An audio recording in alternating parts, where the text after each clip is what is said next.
আজি ৰাতিপুৱাই আহিলোঁ বৰভেটি নামঘৰলৈ বুলি। আজি হৈছে আমাৰ কাৰণে এটা বিশেষ দিন।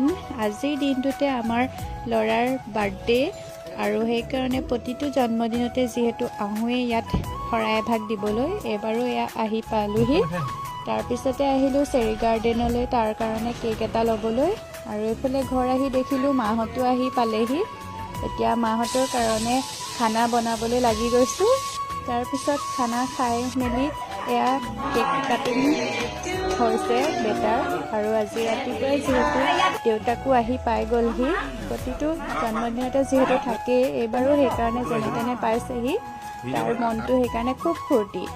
আৰু এইফালে মাহঁতো এয়া যাবলৈ ওলাইছে, আৰু এইফালে দেখিছেনে আমাৰ বেটাৰ আজি খুব একদম ফূৰ্তি চবকে পায়, পূৰা খেলিবলৈ লাগিছে।